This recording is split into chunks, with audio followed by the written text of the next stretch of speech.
The Oscar goes to Guillermo del Toro. Alfonso Cuarón, Alejandro G. Bueno, desgraciadamente el día de hoy vamos a hacer la reseña de una película que no es como que tuviéramos tantas ganas de hacerle, pero como ya viene el estreno de Dune, la versión nueva con Denis Villeneuve, pensamos hacerle una reseña a la versión de David Lynch de 1984.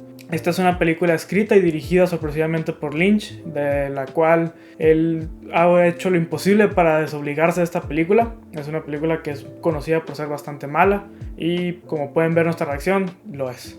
Esta historia sigue el conflicto que existe entre la casa Atreides y Harkonnen, los cuales buscan control de un planeta llamado Dune, el cual tiene una suma importancia estratégica debido a que posee la especia, una sustancia muy importante para todo el universo. La historia honestamente es muy interesante y la verdad que en la película reluce esta historia. Sin embargo, por la narrativa y por algunos elementos que no son tan linchanos como deberían de ser, hace que la película sea bastante mala. Más que nada, además de ser una mala película, es principalmente una mala adaptación, porque toda esta película involucra todo lo que pasa dentro del primer libro de la saga, y estamos hablando de una saga que ya tiene 5 libros o incluso más, creo. Nosotros no hemos leído el libro, entonces no tenemos un punto de referencia exacto para compararlo de lo que está basado, pero analizándola como película, sí se nota que esta historia sí está bastante comprimida en una película que, a pesar de que es algo larga, sí hay bastante información que queda fuera. Y que, a pesar de que existe una versión más larga o la versión original de Lynch, se dice que esta tampoco cumple con las expectativas que se tienen para una historia como este libro. El libro de Frank Herbert es uno bastante difícil de adaptar. De hecho, ya ha habido 3 intentos para adaptar esta historia. El primero fue con Alejandro Jodorowsky. Esta primera versión con Jodorowsky fue una producción bastante atropellada y que duró aproximadamente como 3 años, lo cual hizo que el costo de la producción fuera bastante alto y por lo cual nunca se llevó a cabo la película. De igual forma, pues han existido varias series para la televisión, que me parece que es el formato en el cual funcionaría mejor esta historia, porque es bastante larga y difícil de adaptar, pero pues tampoco han tenido el éxito que se han esperado. La gran esperanza que tenemos es con la versión de Villeneuve, a la cual haremos reseña pronto, pero pues vamos a hablar a profundidad mejor de esta película primero. Me parece apropiado empezar con los puntos positivos, porque a pesar de que sí consideramos que es bastante mala, sí tiene algunos puntos que son bastante buenos, o por lo menos decentes, ¿no? Sí, es que la verdad, esta película es satanizada por ser, pues básicamente la peor película de David Lynch. A nosotros es un director que admiramos mucho y hemos hablado de él varias veces en este canal. Sin embargo, hay varias cosas que se pueden rescatar. Y es que él, de hecho, ni siquiera la considera su película por el hecho de que se vio muy interferida por los problemas con el estudio. Sí, la verdad que las partes que se sienten bastante linchanas son las que a mi parecer fueron las mejores. Yo adoro el cine de David Lynch, inclusive es uno de mis directores favoritos. Sí disfruté algunas de las partes que se sienten así. Por ejemplo, tenemos estas secuencias de sueño que pues sí son muy reminiscentes a toda la filmografía de David Lynch. También tenemos el diseño de producción, que es bastante grotesco en algunos personajes, pero también es muy bien diseñado. Inclusive se me hace que es un diseño de producción mejor que el de Star Wars en algunas partes. Sí, yo en los aspectos positivos pondría la historia y la producción visual, porque la verdad sí se ven muy bien los efectos prácticos. Los efectos visuales ya con computadora no funcionan tan bien, pero ya es parte de los tecnicismos de la época. Sin embargo, todo ese aspecto visual que tiene la película sí es muy impresionante. La verdad es que esta película no le pide nada a Star Wars, a pesar de que salieron bastante cerca una de otra. Tiene una autenticidad muy buena. De hecho, también la parte del planeta de Dune me gusta mucho. Obviamente se filmó en un desierto en México, pero sí se siente una atmósfera de otro planeta, se siente esa incertidumbre cuando los personajes están afuera. Tiene una buena atmósfera. Sin embargo, ya es cuando te presentan la historia y empiezan a desarrollar diferentes subtramas y una serie de decisiones narrativas, que es cuando te empiezas a perder el interés, y cuando llega el final realmente no es tan satisfactorio. Sí, el gran pecado de esta película sí viene en el segundo acto. Se siente como inclusive un resumen de una serie que hacen para Netflix. Honestamente no se comprende bien lo que pasa en la segunda mitad de la historia, porque en la primera mitad no se siente tan pesada la historia. Sin embargo, se ocurren muchas cosas que no son tan relevantes. Pero la segunda mitad es cuando no se entiende la narrativa, porque sí es un desorden completo. Hay cosas que suceden en cuestión de segundos, cosas que deberían de ser bastante importantes y que no le dan tanta importancia. También suceden muchos momentos que no tienen alguna explicación.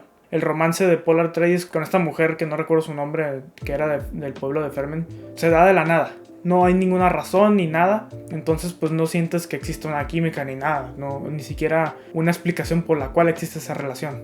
Sí, ese es solamente uno de los ejemplos de todo lo que pasa en esa segunda mitad, que se siente más bien como un montaje de muchos eventos que deberían tener importancia, pero que en realidad no les dieron tanto desarrollo y pasan casi desapercibidos y como que no tienen realmente un lugar en la historia. Obviamente estamos hablando de nuevo sin haber leído el libro, entonces seguramente todo esto tiene una razón de estar ahí. Pero hablando desde el punto de vista de un espectador que quiere ver una película, al final el guión te termina generando más incógnitas que respuestas, y no de una buena manera, no desde un punto de vista de misterio o intriga, sino más bien que te confunde. Yo creo que el gran error de todo lo que sucede en esta película es a causa de Lynch, porque él no es el director apropiado para este tipo de películas. No es que Lynch sea un director malo, sino más bien que este no es el director apropiado para este estilo de historias.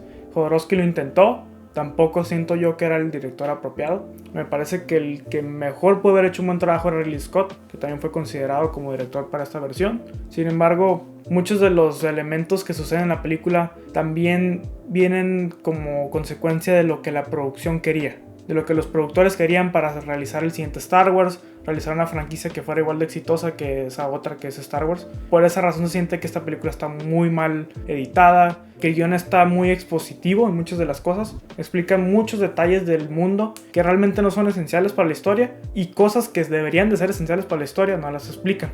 Otro de los elementos también es que el cast, aunque no me parece que sea tan malo, o sea, Kyle MacLachlan como Paul Atreides no se me hace tan mal.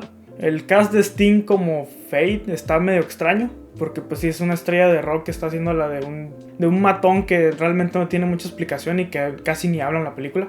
Las actuaciones pues sí quedan mucho de ver, porque sí no se sienten convincentes, especialmente la de Kyle MacLachlan, porque físicamente sí da el ancho para el papel. Sin embargo, por cómo está escrito el personaje y parte de la actuación, que es muy similar a la de otras que ha tenido MacLachlan en proyectos de Lynch, no representa esta figura estoica que debe ser Paul Atreides, porque al final es un pseudo Jesús, ¿no? Es como un Mesías, entonces no, en ningún momento sientes esta vibra de líder o de Mesías.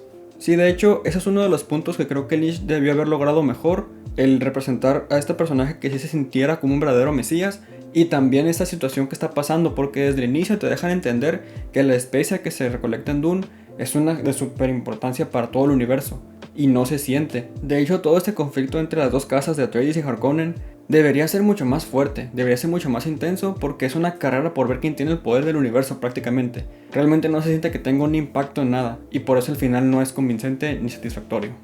Sí, todo esto que mencionas de la especie del planeta Arrakis, que realmente nunca demuestran su importancia dentro de la película, porque sí, te lo mencionan de que aquí está la especie, este planeta quien lo controle es el que controla el universo, pero una vez que lo hace el personaje de Paul Atreides, dices, ok, pero ¿dónde está el poder que supuestamente estás queriendo demostrar? En ningún momento se muestra, y me parece que el peor ejemplo es el de la secuencia final. O sea, la escena del final sí es espantosa, o sea, supuestamente es la pelea más épica entre las fuerzas del emperador y lo que quedaba de la casa Harkonnen y de los Atreides, pero aún así es una pelea que se resuelve en 3 minutos. Y es bastante mala tanto por el CGI de la época, por cómo está ejecutada y cómo está escrita. Entonces realmente esta pelea, que debe haber sido la más épica de la película, es la más blanda y X de la película.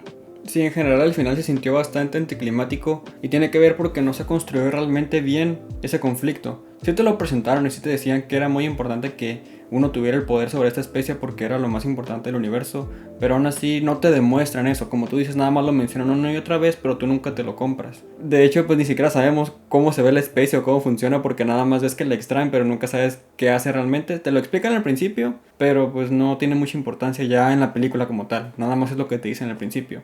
Otra de las cosas que vale la pena mencionar, creo, es cómo en el segundo acto te empiezan a mostrar un montaje de todo lo que pasa en 2 años. Y todo lo que pasa en esos 2 años es lo que yo hubiera querido ver en la película, y te lo resumen muy rápido. O sea, todo este proceso de él convirtiéndose en el héroe y luchando contra los Harkonnen, quitándoles sus recolectores de especia, no te lo muestran, y es lo que yo hubiera querido ver. Y por eso cuando llega al final es como que el único conflicto que vemos realmente entre ellos, la única batalla que vemos. Digo, se entiende que hayan resumido toda esa parte y no lo muestren, pero pues como tú dices, es la parte que suena más interesante, y que no lo muestren sí es bastante anticlimático. Y pues también me imagino que por parte de la presión de los productores, que le dijeron no escribas tanto de eso, no metas tantas cosas así, que hizo que esta película, especialmente su segundo acto, sea tan desastrosa. Pero pues me parece que hasta aquí debemos dejar la reseña de hoy. Como ya dijimos, vamos a hacer la reseña de la versión de 2021. Viendo esta versión, la verdad que mis expectativas sí bajaron bastante, pero pues igual, digo, estás hablando de una versión de 2021 con un director que es Denis Villeneuve, eso todavía tiene mis esperanzas arriba, ¿no? Sí, porque el hecho de que esta película abarque todo lo que pasa en el primer libro y que se supone que agarra lo mejor de lo que pasa en el primer libro, la que viene va a ser solamente la mitad, entonces me intriga mucho ver cómo van a distribuir lo que pasa, qué van a resaltar, qué van a quitar, pero confiando en Denis Villeneuve, yo solamente puedo esperar un resultado de cierto estándar, entonces sigo esperándola. Esta, la verdad, no me pareció tan aburrida a pesar de que es larga. Sí es entretenida, la verdad, pero sí tiene varios elementos que hacen que la veas casi por morbo, porque hay cosas que sí salieron bastante mal y otras que sí salieron bastante bien, sobre todo en la parte de producción, como dijimos, y que es una historia interesante. Yo de plano sí no la recomiendo para nada. A mí sí me aburrió bastante, la primera mitad sí me había enganchado más o menos. Sin embargo, ya cuando sucede el segundo acto sí me destruyó mi interés. Aún así, esta película, tal vez si quieres conocer un poco de contexto antes de ver la nueva versión, sería bueno verla, pero aún así no es mi recomendación verla. Y para adelantar un poco del contenido que se viene en octubre, pues vamos a tener obviamente reseña de la versión 2021, al igual que la película de Ridley Scott llamada The Last Duel. Y pues espéranos para más reseñas y más contenido en nuestro canal.